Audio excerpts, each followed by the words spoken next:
Herzlich willkommen zum Podcast Heilsames Erzählen. Ich bin Iris Maas und bei mir zu Gast ist Laura Sims aus New York. Sie ist seit mehr als 50 Jahren engagierte Geschichtenerzählerin und steht wie keine andere für Healing Storytelling, heilsames Erzählen. Das Interview ist diesmal in Englisch und eine deutsche Transkription gibt's auf meinem Blog. I'm so happy, dear Laura Sims, that you have agreed to be in this conversation with me today.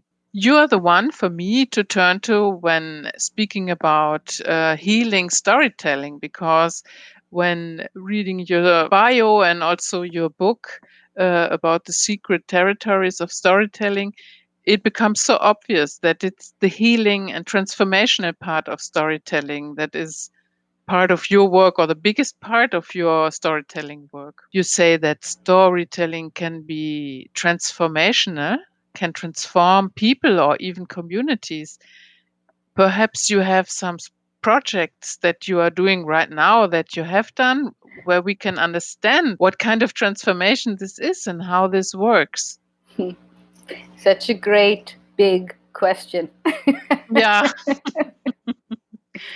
Well, I think one of the biggest projects that I'm actually doing at present as a result of this sequestering in during the COVID crisis is really having the time, the deep time, to relook again at what actually motivated me to become a storyteller in the very beginning.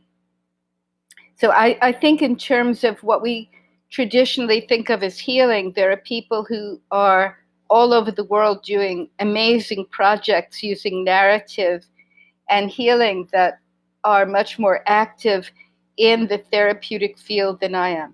So I'm not a therapist, and I want to honor and give credit to their work.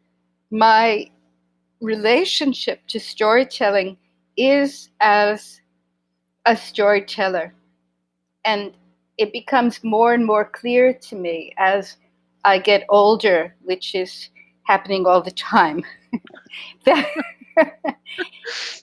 it is it's not just an entertainment for me, or a place to give lessons, or a psychological journey. It really is a unique and transformative event because it's working with the living nature of spoken language and the sort of secret architecture of engagement, so that it's working with mind, basically.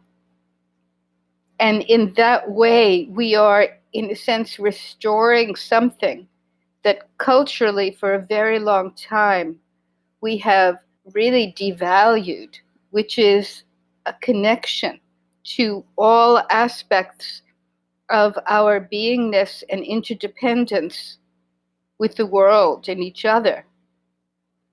So the very nature of the storytelling itself is, in the moment of performance, a way of almost secretly making those connections happen because of the reciprocal relationship between a listener and a teller. So that's a very general statement, but how did I come to this? And in a way, how I came to it was the very first time I ever accidentally told a story. And accidentally? Yes, because I dropped out of graduate school and I took a course at the New School for Social Research, which at the time was a very sort of radical, alternative university. And I went there just because my parents were so appalled that I had dropped out of school.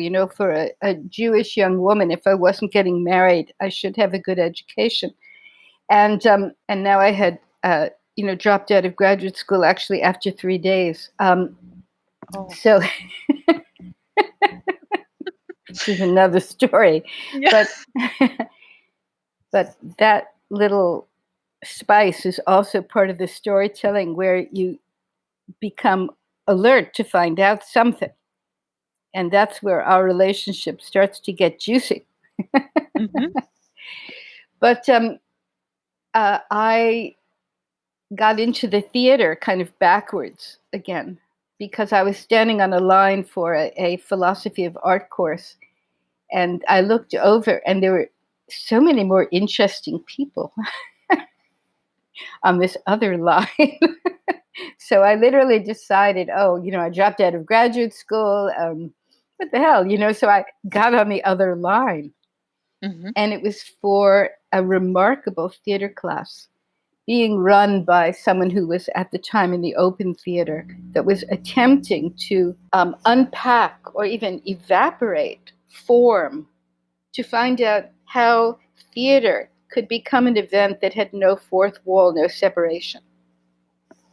So I was in this class, which led me to be in a Gurdjieff theater, not a Gurdjieff, but a Grotowski Mhm. theater company, where I was standing on my head, which I was terrified of, and doing all kinds of sound exercise, amazing 6 days a week. And I had to work late at night as a waitress. And then I got a job, actually, very quickly, in a very alternative theater piece. And I couldn't anymore keep my nighttime job. So the director got me a job being a teacher of kids of well-known off-Broadway and off-Broadway actors and actresses.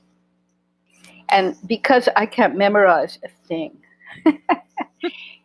I actually didn't know what to do. So I told them fairy tales from my childhood, and we enacted them. This in my living room twice a week, and we all loved it.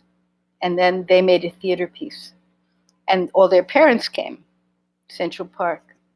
And the parents, of course, loved them, and the sort of strangers, combining derelicts and who knows, passing by, all loved it also.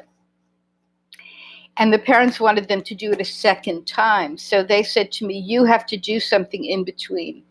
Do a monologue. So I told one of the fairy tales. And what happened in that moment, which has, in a way, defined my path, like someone in a fairy tale who does something and then they make the journey for the rest of their lives, was that in this very seemingly structured event that I accidentally came on, something happened between myself and my odd random audience that broke down the fourth wall. And I wanted to know what happened. So I officially dropped out of graduate school. And I thought this would be a small detour, but I'm still on it. Well, but that's really unusual. Most storytellers that I interviewed claim that they wanted to become a storyteller after witnessing other storytellers. That Well, was the impact. So somehow to experience this special connection with the audience, and that yeah. was the starting point. That's really unusual. Well, I'd only seen one other storyteller who had memorized texts from books, who was, Hmm. kind of the library style, and she was very lovely, but it didn't interest me. What happened Hmm. interested me, Hmm. and so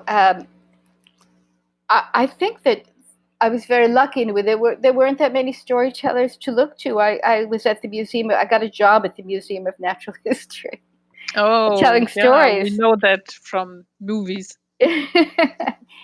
And so I had access to amazing people and their library behind the library. So that really gave me a way to see films of traditional storytellers and ritual events that was shot in the early 1900s. And again, these storytellings were not geared toward, let's tell a story that has a moral at the ending, or this is about me and aren't I fantastic. This was something else. I saw Blackfoot woman heal someone who looked lifeless. And when I asked what she was doing, I was told she was incanting a myth into the consciousness. And through the images and the sound of her voice and the constant drum and rattle, her mind was being transformed or opened. I don't know if it's transformed is the word, but I think it's more that some level of listening was accessed that is inherent in all of us. And so that could be that she would heal from the illness, psychological or physical illness, or something in her life would be rebalanced, or she would find the place in which her death or her situation could be felt without utter despair or trauma.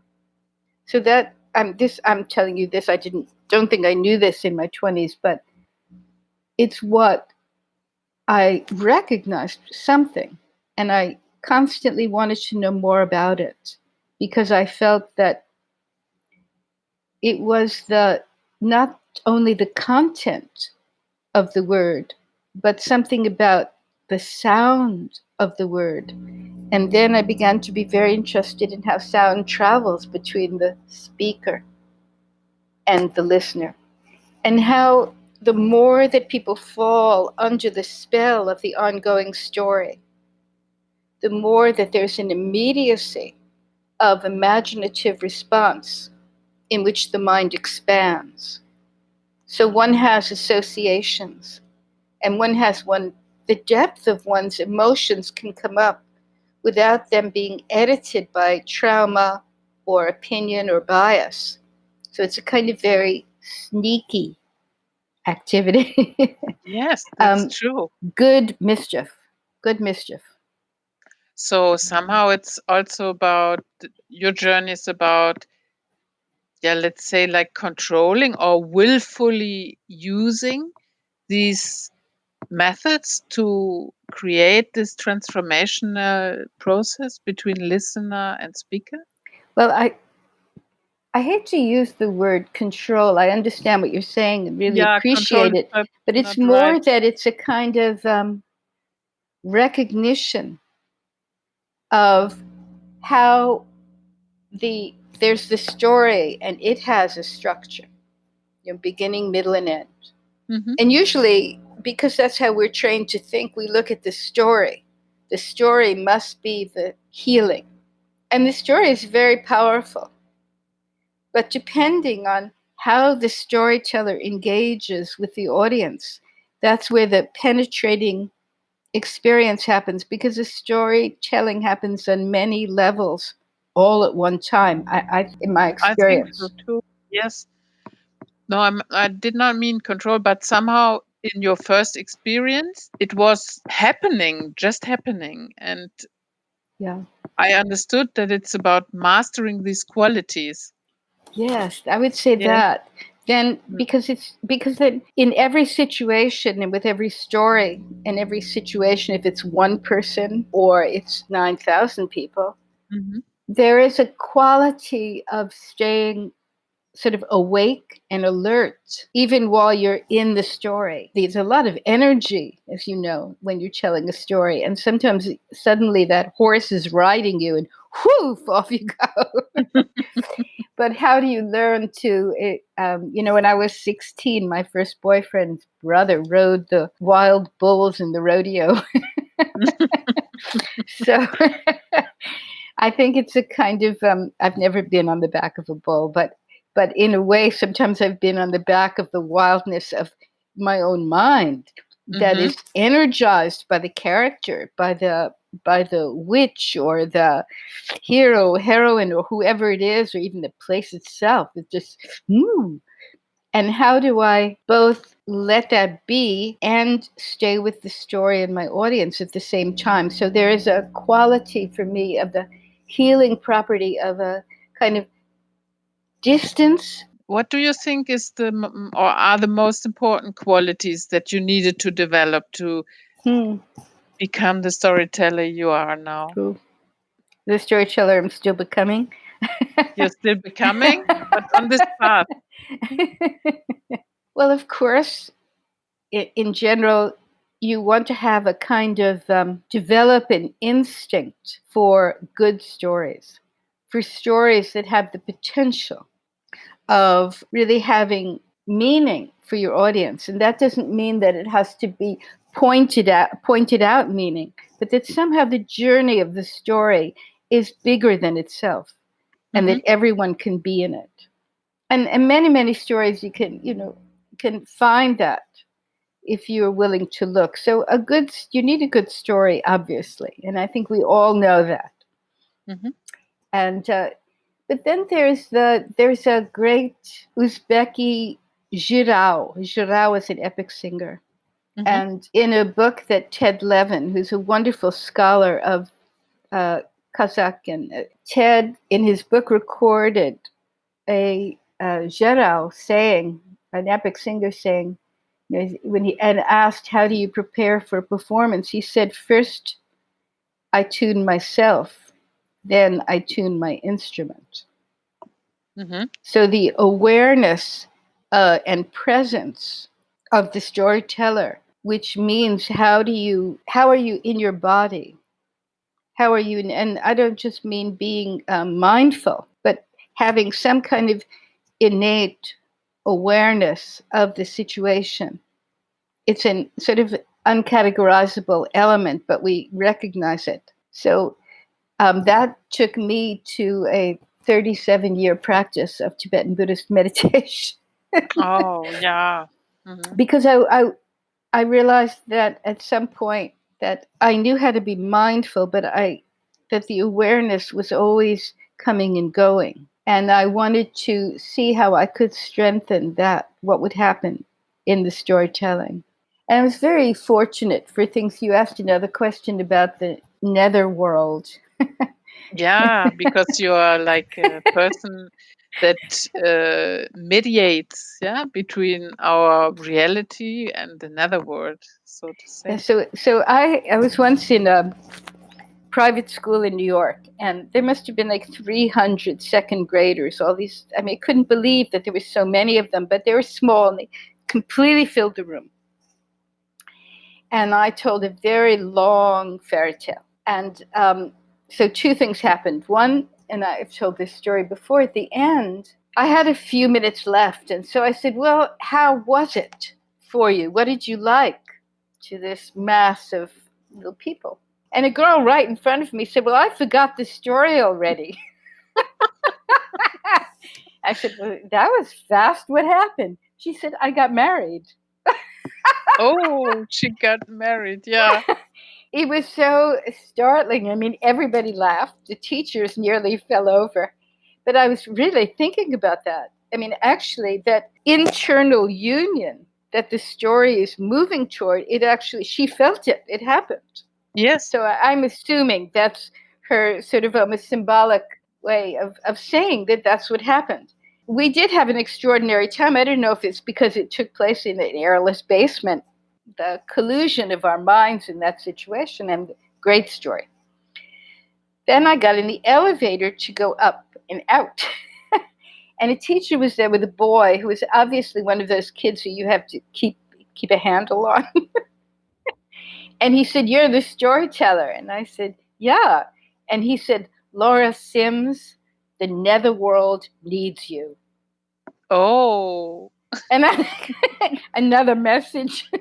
Yeah. And I went out. And it was something last week, actually, that I thought about this again. And I thought, what was he saying? He wasn't saying that. He might have been referring to the netherworld in a TV or show or something like that. But in a way, for me, it's that the netherworld is inside each of us.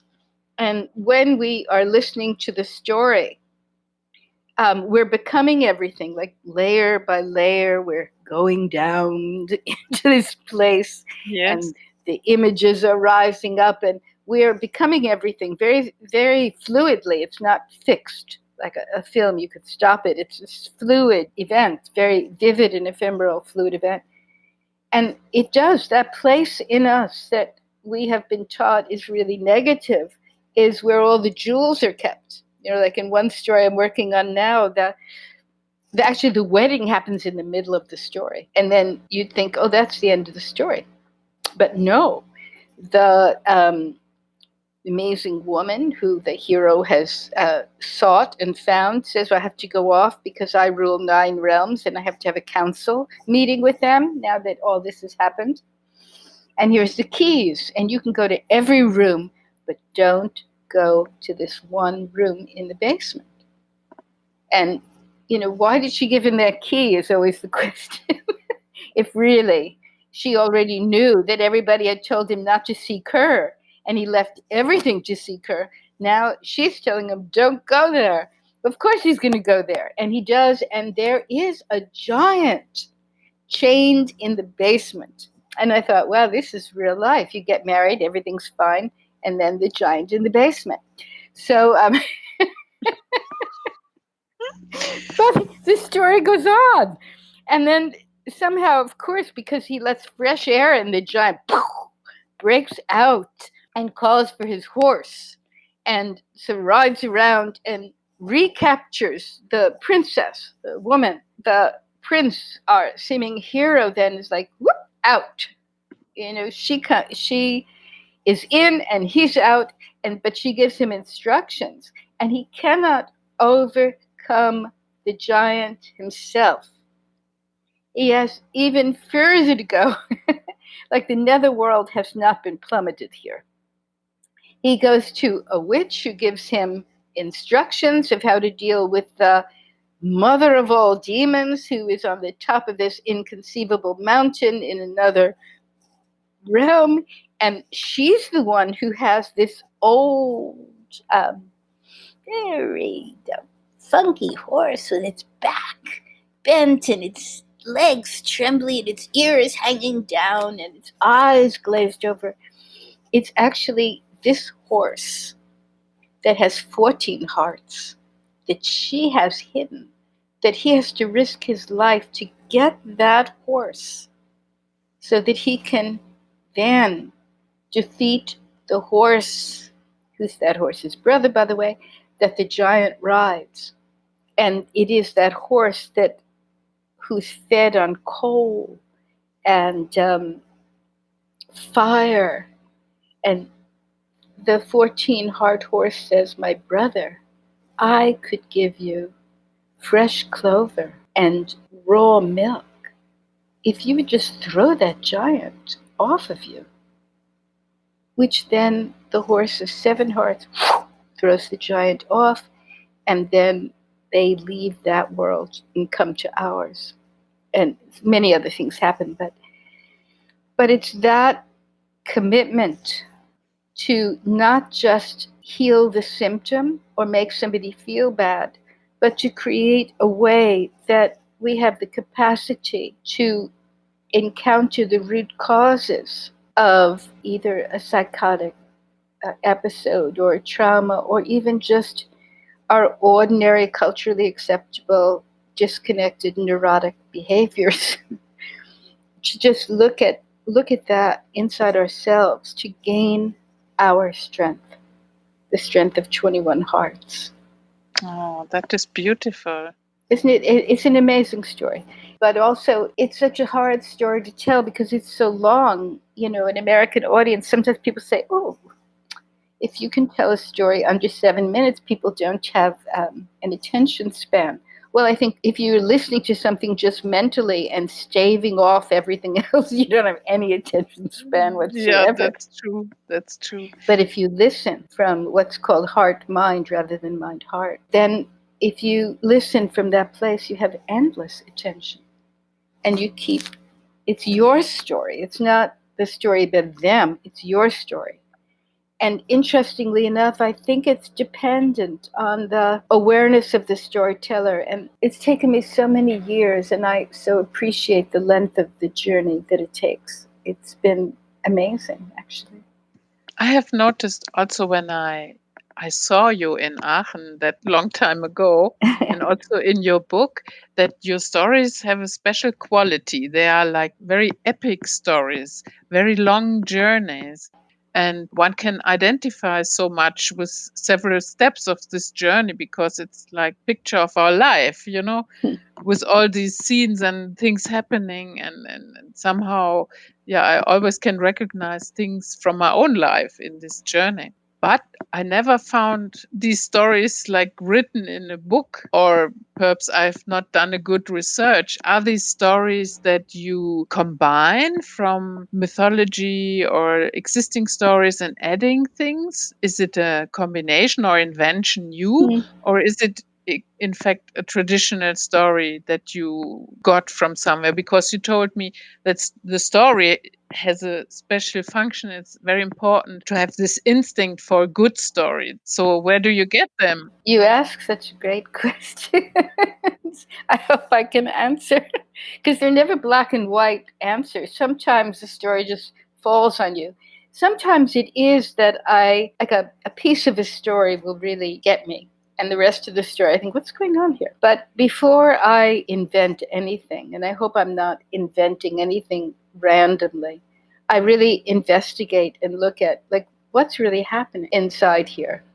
Why does this happen and then that happen? What happens? It's like if you're standing on the shore next to the ocean and the tide is gone out, and then you sort of move the sand, then the water runs in and fills that place. It's like something happens, and because of that, something else can happen. So I try to look at the story like that. But this story of the horse with 14 hearts is actually an epic fairy tale from Romania. And it is not easy to find, although the character that the story is based on, Ileana Kozințiana, was a character in another Romanian story I told. And I thought, who is she? She's so interesting.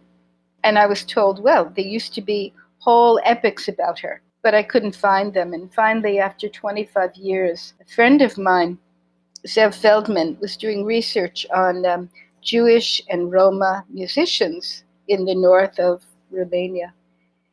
And he stopped on his way back to Bucharest, which is maybe 3-4 hour drive from where he was, at a gas station. In these kind of post-communist countries, the gas station, everything is a little bit like happening all at once there. So he said he went inside while they were repairing the car and putting gas in. And he said on the shelves there was everything from oil and pornographic magazines and, chips. And he found amongst it all a small book of Romanian fairy tales in English. He said, what is this doing here? What a So coincidence. he bought it for me. Oh, This great. is years later, and called me up laughing the next day and said, I bought you a present from Romania. And of course I'm thinking, oh, he must have bought me like an antique shirt or one of those beautiful painted dishes. Anyway, he brought this little teeny book to my house, but it was thick. And in it was this incredible story of Ileana Kozințiana that I had searched for. So I think I have a relationship to the stories. I mean, I'm looking for them, and maybe they're looking for me. And, Native people say that the stories are alive. So I think they come to me when they think I'm ready or I need to hear this story. Oh, great. But so that is based on that story. So sometimes I work on a story, and in and out of it, I tell personal narratives. Like I just told you that story about the boy, because I think that we forget about what happens to our listeners while they're listening, because they're having their own images. If you and I, if we listen to that story, we're seeing something. Who knows what everybody in that audience is relating to, or I have no idea. I mean, I could put little things in their head and have tests and so forth, but I could never really know moment by moment what's going on, even though we're sharing this communal experience. We're all going out to play in the same field, but we're having a different experience at the same time.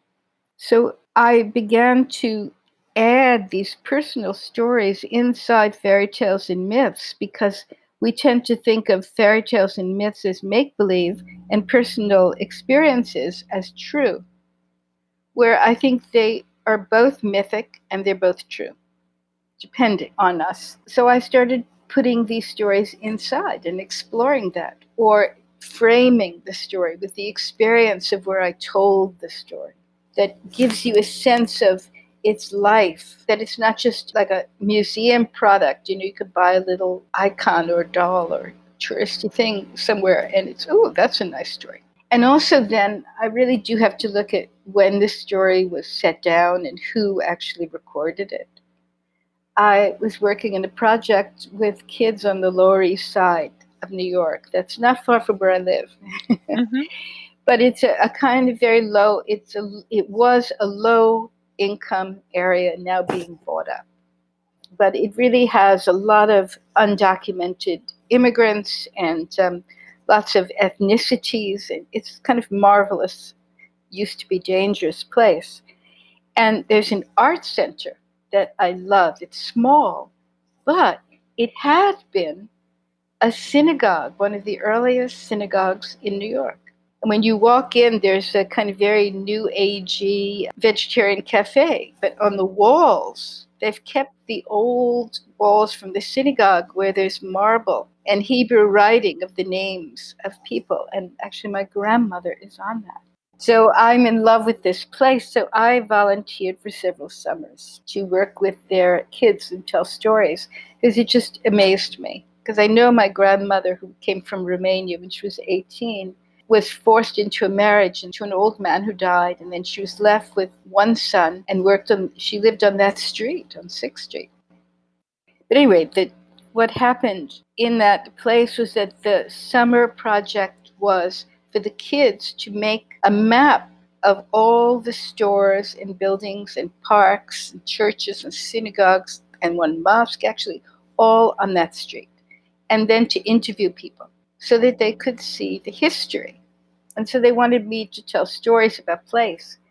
So I thought, well, who lived there before? And it turned out that it was a kind of swamp area near a strawberry field, and that the Lenape tribe lived not far. So I began to look up, so okay, if the Lenape lived there, what story did they tell about the origin of the earth? So they were like, this is a gorgeous story. And they were like 10 versions, and some of the versions were from the Seneca, from the Iroquois, and because of the Six Nations that were all related. And I found one version that I could work with. So I looked at all the other versions for details with things that, of course, I felt that I couldn't understand. Not being native, I would have to be reborn and initiated and like turned into another person. But there were very things about this story that were astonishing and that I loved and that I could map and relate to, particularly in this one version. So then I called the Historical Society to find out who the informant was. And I found a detail that just thrilled me and speaks so much to the intelligence and the awareness of these storytellers who were telling their stories to missionaries and early ethnologists and so forth. And it said that this informant told the story to two different people and told it differently depending on who they were.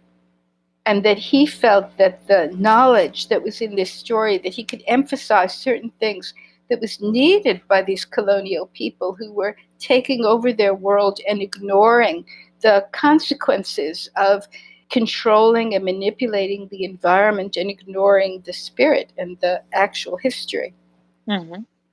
And so that just liberated me to be able to tell the story, because I felt I was telling a story that was given to my mind, and that I could look at the some of the deeper aspects of the story, some I can't. And in a sense, many of these stories are self-secret for the people who tell them, because we wouldn't know what they're talking about anyway. At any rate, it was a thrilling to put that together.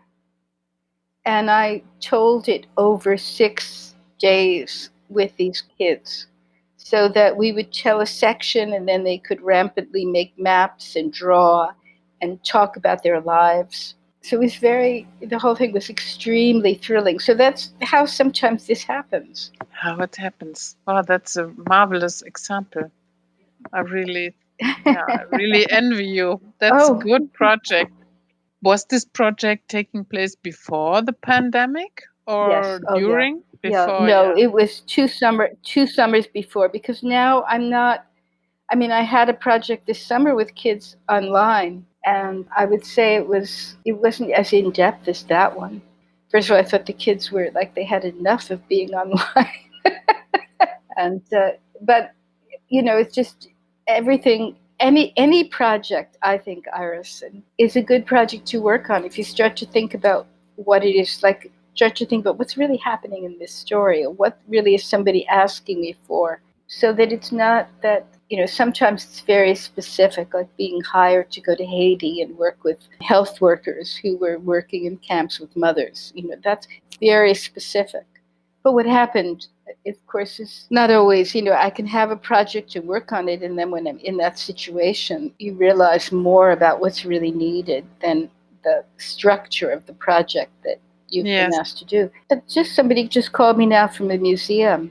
It's a wonderful museum in Newark, New Jersey. And so they wanted to do a whole family thing for Christmas, and they decided that their theme would be snow. So they had a whole idea about it. And then, it's like, okay, well, what stories do I know? So I began to really think about it. And then you look up what is snow and which people lived in the snow. And suddenly, like one story came up, and then I remember, in my childhood, my brother, is and was always 7 years older than me, who I'm catching up to now. He used to like to make these kind of snow forts that he could get behind, and then his little sister would come out with her friends and boom, they would throw snowballs at us. But my mother and I were making a snowman. And then she told me, my mother was first generation from Romania, and she knew a lot of these fairy tales. And she told me this Russian fairy tale of Snegorochka, of the snow girl. And it was so sad at the end when she wants to become a human being, and she does, but when she's embraced by the young man, she melts. Oh, Oh, the snow disappears. I was really upset. So, yeah. so the next day I wanted to make our snowman into a snow princess. And so we did everything with cloth and my mother's wedding veil and made a snow princess. And my brother did not dare throw any snowballs at us. The truth is, of course, it melted also, but I had made this wonderful. So then I thought, well, wouldn't it be great to actually tell this story that they could relate to about play, and my brother and my naughty brother, and then this story, then the context of that story, and then we're going to give them little snowman picture that then they could dress up and make their own snow princess. And the thing is, it doesn't have to melt. Oh, yeah. It'd be really fun. Beautiful. That So will be fun. I made this out of this snow, and then I remembered another story, a story from Siberia that I loved about a girl who really succeeds. And then just the story of the creation of the world, one of the zillion versions of Inuit story, the creation of the world, where Raven makes the earth out of a snowball. So suddenly it just, that's how I can think about it for myself, where I stay interested. So it's not like you don't have the time. It's like, okay, all right, they want me to do something on hair. Hair? Okay, well, so Donna Jacobs Sipes in Australia says, hair, you have to tell the story of, what's his name? Rapunzel. I only know the German name. Which is what? Which is Rapunzel. Oh, no, girl that's with the long- Rapunzel, right. There's Rapunzel. But what is the biblical story of Delilah and Samson and Delilah? Ah, yeah. And so I okay. said, oh, my God, but she captured him. And she said, no, the real story is, 10 years later, they brought him up to humiliate him, but they forgot that hair grows back. So he had all of his strength again.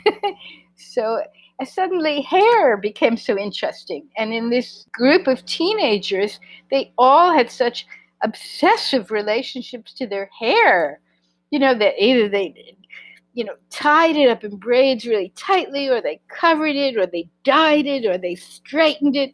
So I had them write stories if their hair could talk. But that's how these things happen. And I think that you ask these questions means that you, somewhere inside of you, this is your love and passion too. You wouldn't ask such great questions. Oh, I don't know, but it's what interests me. And yesterday, I happened to listen to an interview with Barack Obama.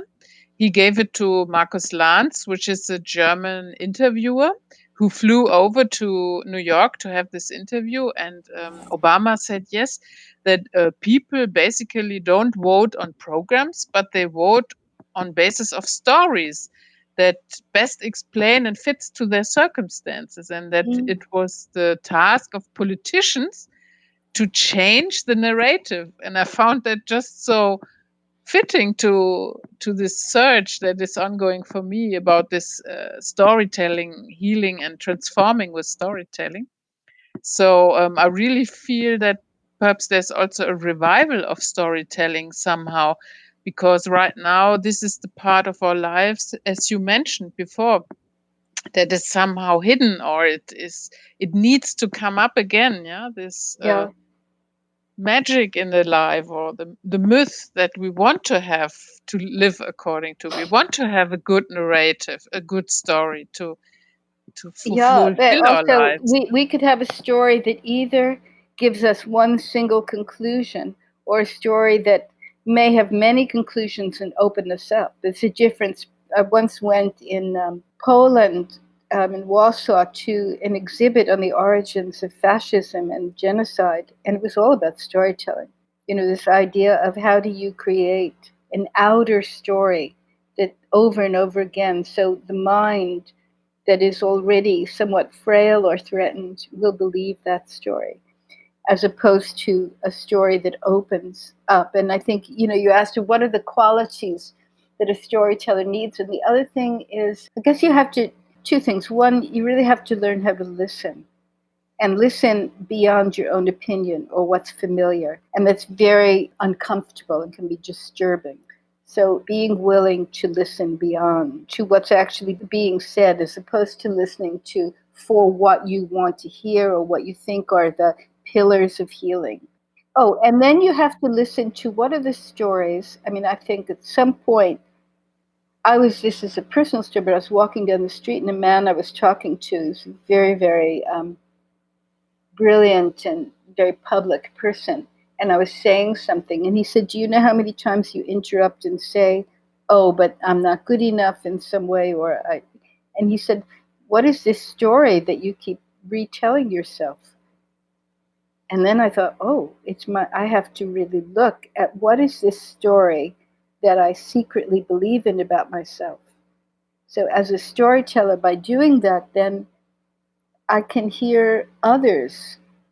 Part of it is the compassion of knowing that this is what we do to obstruct ourselves, and how by not pointing a finger, but in including that in the storytelling in a way about myself, others can find themselves. I was hired once in a school, actually, about 4 streets away here, the 5th grade, that was having a problem of bullies. There were a lot of, small kids from Asian countries, and there were big kids, who were bullying them, and very violently, actually, physically and emotionally.